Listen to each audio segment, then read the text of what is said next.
Die Staats- und Regierungschefs der EU haben sich zum Abschluss eines langen Gipfels in Brüssel darauf geeinigt, die Rückführung von Asylbewerbern in Drittländer außerhalb der EU zu verlagern. Die umstrittenen Vorschläge stellen eine wichtige, härtere Wende in der EU-Migrationspolitik dar.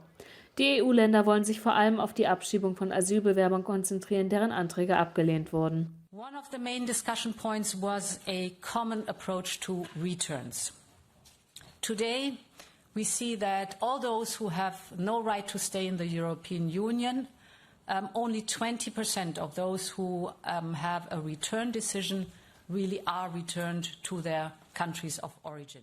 Die Staats- und Regierungschefs erörterten auch mögliche Reaktionen auf hybride Angriffe durch Russland und Belarus, die Migranten an die Grenze Finnlands und kürzlich auch Polens gebracht haben, um diese Länder zu destabilisieren.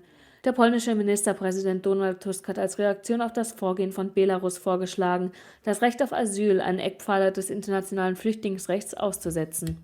A completely different situation is the pressure that Poland is experiencing at the eastern land borders. And before Poland, it was Finland, it were the Baltic states. What we see is that Putin and Lukashenko are exerting pressure on us, trying to undermine our security and our territorial integrity. These are hybrid attacks by state actors. And therefore, Poland and other member states need to be able to protect our union from these hybrid attacks. What's clear is this is a whole new world for asylum policy and the European Union. What's not clear is how these return hubs will actually work. In particular, what happens to those asylum seekers who have had their claims denied when they're sent to third countries, and can their basic rights under international law be guaranteed? Shona Murray, Euronews, Brussels. Drohnenaufnahmen, die vom israelischen Militär veröffentlicht wurden, sollen die letzten Momente im Leben von Hamas-Chef Yahya Sinwar zeigen. Ein Mann sitzt in einem durch Beschuss zerstörten Raum auf einem Stuhl. Sein Gesicht ist verdeckt, offenbar um seine Identität zu schützen.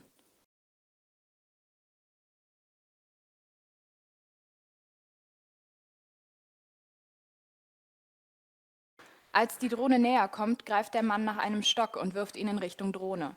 Der israelische Militärsprecher, Flottillenadmiral Daniel Hagari, erklärte, das Militär habe daraufhin eine weitere Granate abgefeuert, die das Gebäude zum Einsturz brachte und Sinwar tötete.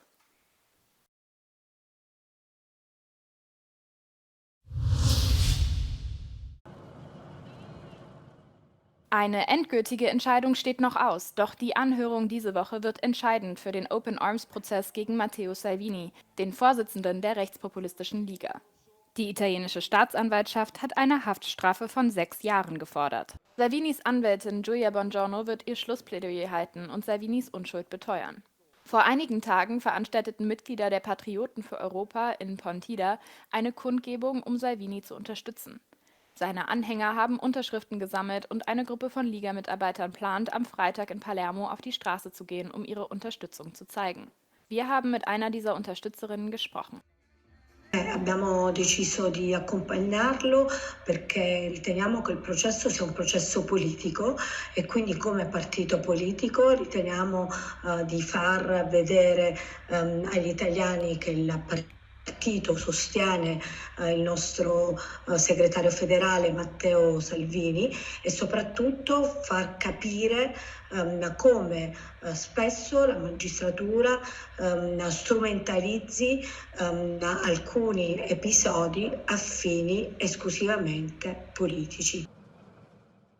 Der ehemalige Innenminister ist wegen Entführung angeklagt, da er sich geweigert hatte, 147 Migranten, die 2019 von der spanischen NGO Open Arms gerettet wurden, in Lampedusa von Bord gehen zu lassen. Die Staatsanwaltschaft argumentiert, dass gemäß dem Saar-Übereinkommen jeder Person in Seenot geholfen und ein sicherer Ort zur Verfügung gestellt werden muss. Zudem wird dem Minister vorgeworfen, diese Entscheidung zu seinem politischen Vorteil getroffen zu haben. Noi assolutamente consideriamo questa un'assoluta una provocazione.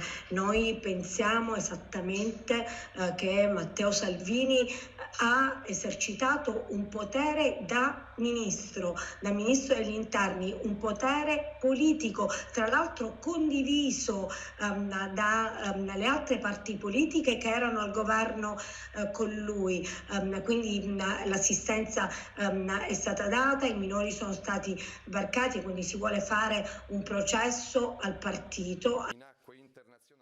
Matteo Salvini hat erklärt, dass er sein Handeln nicht bereut und es getan hat, um sein Land zu verteidigen.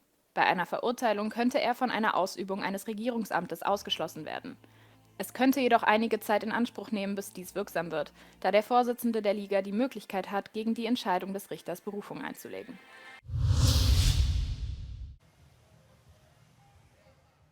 Es ist soweit.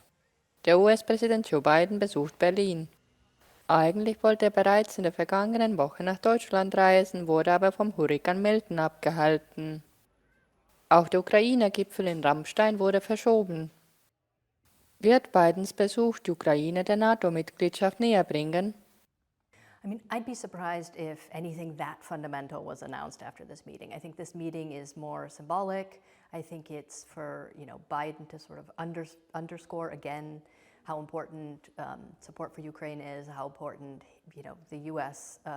Engagement with Europe is and U.S. leadership. This has been a major legacy of his presidency, so I think he just wanted to kind of signal that again and set the stage. But really big decisions like the future of Ukraine NATO membership aren't going to happen before November, and also the Europeans are going to have to play a role there. Was könnte die US-Wahl für die Zukunft der NATO bedeuten? The negative scenario under Trump, but even Harris, if you have Harris and a really divided or stuck EU, as we framed it, is a very weakened NATO, because you have a massive security threat in the eastern border of the continent that requires either a really strong US presence or something to change on the European side and for the Europeans to gain capabilities. And if the Europeans don't do that, then you'll have a very weakened NATO right away in 2025 and a very weakened European security, let's put it that way. Was passiert, wenn Kamala Harris Präsidentin der USA wird? And with a Harris presidency, you're looking at a similar result, less dramatic, but by 2027, 2028 as well, because the US simply doesn't have the capacity to stay focused on Europe to the extent that it has. Sicherheitsexperten fordern Europa auf, eine einheitlichere Strategie zur Waffenproduktion zu verfolgen und schwierige Entscheidungen für die Zukunft der NATO schneller zu treffen.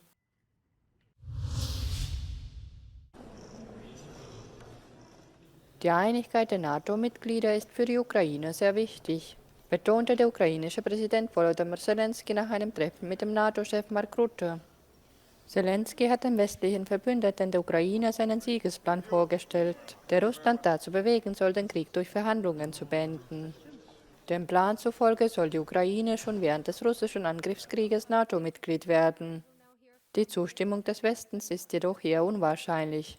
Strengthening of Ukraine, it's not only depending on the weapon, this kind or that kind, it depending on the will. If our partners will not lose their unity, we will not lose. This strength. And we will not use that. We will not lose that unity. It's you so can count on important. that. And my message today to Vladimirovich Putin is that if he thinks we will not. And NATO-Generalsekretär Mark Rutte sagte, dass die Ukraine künftig zur NATO gehören werde. Er wolle aber nicht sagen, wann sie beitreten könnte.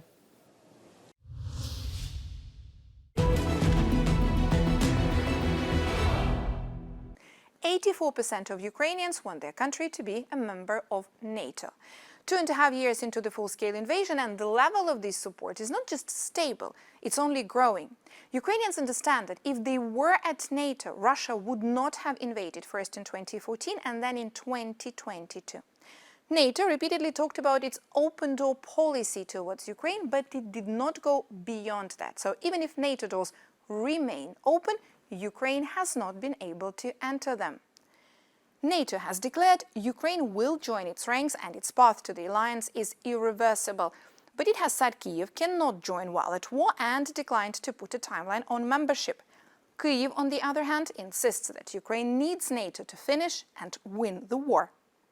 One of the ideas which has been wildly circulating in the media over the past few weeks is the West Germany model. Now, it entails admitting only those parts of the country into NATO over which Kyiv exercises complete control. Now, it has been 2 years since Ukraine has liberated the city of Kherson and the right bank of the region. Until now, that territory is controlled by Ukraine and at the same time is shelled and attacked daily with artillery and drones by the Russian army.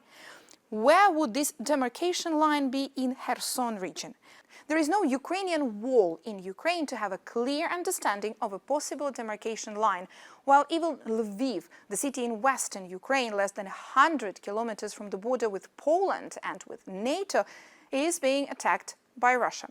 Not only this idea would be hard to sell to the existing NATO members who will surely question the NATO borders in Ukraine, but it would be almost impossible to implement for Ukrainians.